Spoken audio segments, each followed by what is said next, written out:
I hope your day is going well for you out there here on this hump day, Wednesday, April 9th. It should continue to be a pleasant day today with a healthy dose of sunshine, reaching a high near 70. We'll discuss more details coming up in weather, following your local news. Cherokee County investigators are actively investigating a local man following a cyber tip report involving suspected child sexual abuse materials. The tip, submitted through the Alabama Internet Crimes Against Children Task Force, linked explicit images to Nathan Thomas Deaton, 54, of Cedar Bluff. On April 7th, investigators executed a search warrant at Deaton's residence. He was located on scene and found in possession of a mobile device, which is now undergoing forensic analysis. Deaton has been charged with 2 counts of possession of obscene matter containing visual depictions of persons under 17 years of age, in violation of Alabama Code 13A-12-192B. Our investigators work tirelessly to protect children in this community and across the state, said Sheriff Jeff Shaver. We will continue to pursue these cases aggressively and ensure that those who exploit children are held accountable. The investigation remains ongoing.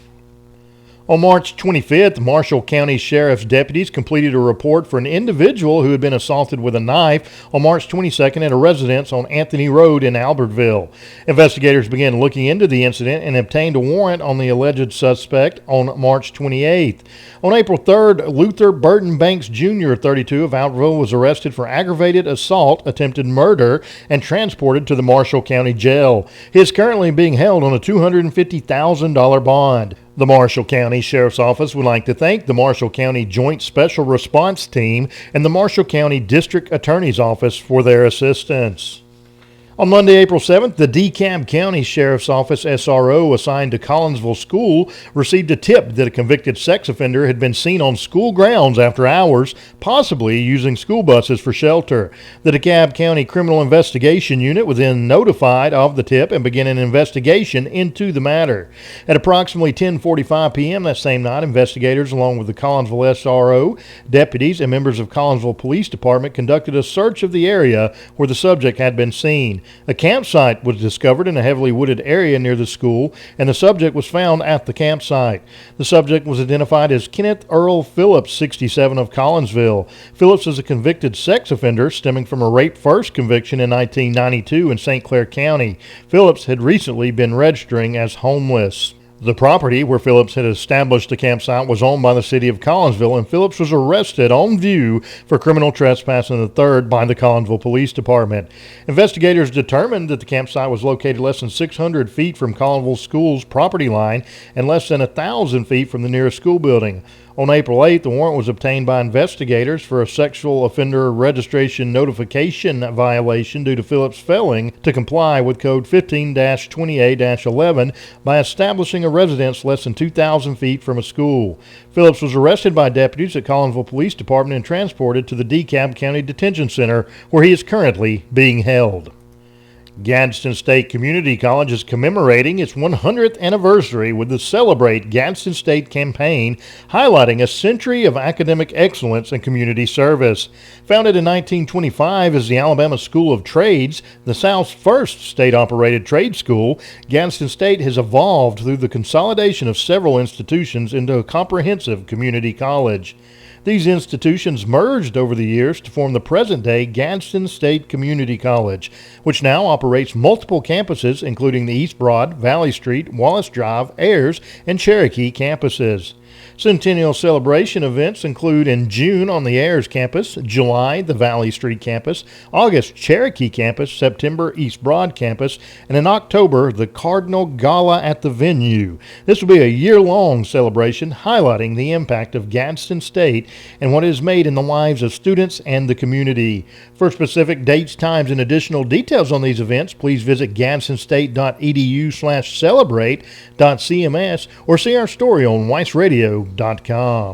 In area arrest reports today, Xavier Hood, 26, of Gadsden, was arrested by the Cherokee County Sheriff's Office on failures to appear on charges of possession and receipt of a controlled substance and firearm possession and sale. Alicia Tidwell, 37, of Center, was arrested by the Cherokee County Sheriff's Office on failures to appear on charges including unlawful possession of drug paraphernalia and burglary in the third. As of earlier this morning, there were 110 inmates housed in the Cherokee County Detention Center. We'll be back with more. In community events and happenings around the area, Cherokee County High School is still holding their plant sale. They are open this week, Monday through Friday only, from 8 until 2.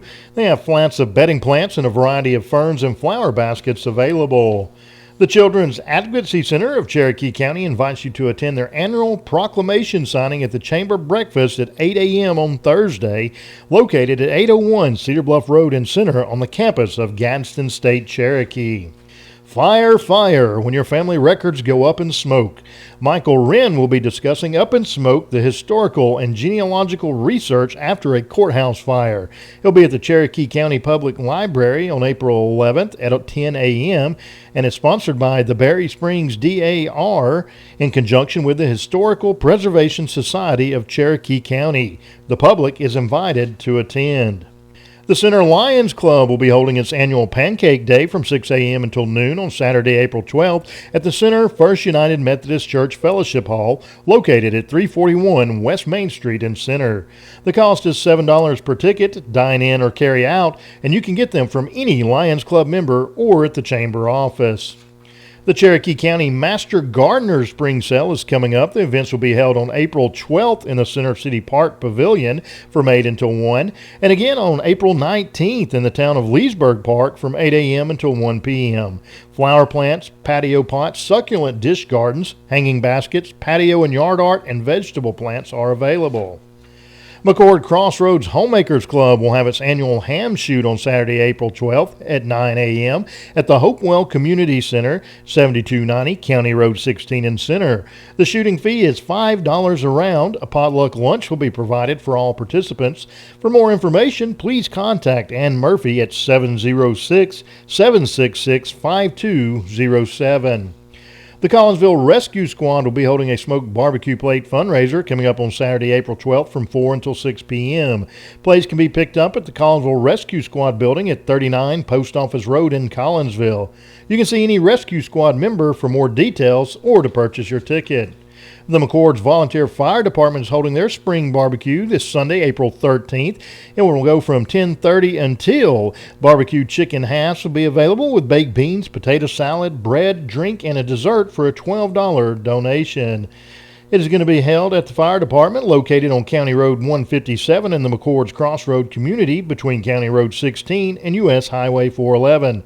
For more information, please call 256-484-1229, and they thank you for supporting your local volunteer fire department. And now it's time for sports with Sports Director Shannon Fagan. Sandrock sophomore Maddie Clanton went 2 for 3 at the plate, including the game-winning walk-off single to score Albee Camp in the Lady Wildcats' 5-4 softball win over area rival Cedar Bluff on Tuesday. It was Sandrock's first home win of the season, and it came on a night when they honored softball standout Briley St. Clair. In a ceremony following the game, Sandrock unveiled a banner of St. Clair that will hang in center field. You can read more on the game and the ceremony, as well as other reported spring sports action from Tuesday, on the WEIS Radio website, WEISradio.com. Reporting for WEIS Radio News, I'm Sports Director Shannon Fagan. Thank you, Shannon. And your weather for today, look for sunshine with a high near 70 degrees, starting out calm with winds becoming southeast around 5 miles per hour. Moving into tonight, look for it to be clear and calm with a low near 42. For your Thursday, we have a 40% chance of showers and thunderstorms after 1 p.m. Otherwise, it'll be mostly sunny with a high near 75. Tomorrow night, showers are likely with a possible thunderstorm before 1 a.m. and showers following with a low around 45. That is your weather for today. Stay tuned for obituaries. In obituaries for today, Mr. Gary Warnack of Collinsville passed away on Sunday, April 6. The funeral will be held today at 2 p.m. at the Collinsville Funeral Home, Sharp Chapel, with the burial to follow at Copeland Bridge Cemetery. Mr. Warnack is survived by his wife Paula, sons Mike and Deborah Warnack, Dustin and Leanne Warnack, daughter Michelle and Ricky Tinsley, Jenna Stifel, and Shara Woodruff. He is also survived by his brother Jerry and San Hacker and several other family members. Collinsville Funeral Home is in charge of all arrangements. Mr. Kenneth Ann Farley, age 66 of Leesburg, died on April 6. Funeral services will be held today at 2 p.m. at McRae Funeral Home Chapel. Burial will follow at Memory Hill Cemetery. McRae Funeral Home is in charge of services. Mr. Richie Grimes, age 40 of Mentone, passed away Wednesday, April 2nd at Erlanger Hospital in Chattanooga, Tennessee. A memorial service will be held at 12 p.m. Friday, April 11th at the Cherokee Memorial Funeral Home Chapel. The family will receive friends from 11:30 a.m. until the hour of service at the funeral home. Survivors include his parents, Alan and Laura Keith, siblings Jeremy and Amanda Shutters, Cheyenne and Cody Lambert, nephews Liam, Luke, Copeland, Theo, and Branch, and several other special family members also survive. The family requests flowers be sent to the funeral home. Cherokee Memorial Funeral Home is in charge of all arrangements. Those are your obituaries for today. Stay tuned for Church and Singing News. In church and singing news, the Cherokee County Ministerial Association has announced the upcoming schedule and speakers for Holy Week services, which will begin on Monday, April 14th at noon at Pine Grove Baptist Church with Pastor Shane Swampford. Tuesday at noon at Fairview Community Church with Pastor Zach Richards. Wednesday, April 16th at noon at Believers Fellowship Church with Pastor George Cobb. Thursday, April 17th at noon at Grace Point Church of God with Pastor David Dale. And on Good Friday at noon at Center First Baptist Church with Pastor Tim Smith. And on Easter Sunday, a sunrise service at 6:05 a.m. with Pastor Keith Day at Center Memorial Gardens. Revival will be held on April 11th through the 13th at the Church of God Mount Carmel on County Road 3 across from Hunts Chapel Cemetery on Lookout Mountain Parkway. Friday night begins at 7 p.m., Saturday at 6 p.m., and Sunday morning services at 11. Pastor Jason Wright will be the evangelist. Everyone is welcome to come and worship the Lord with them. This has been your news for today, Wednesday, April 9th. Y'all stay safe out there. This is Tony Hathcock reporting from the WEIS Radio Newsroom.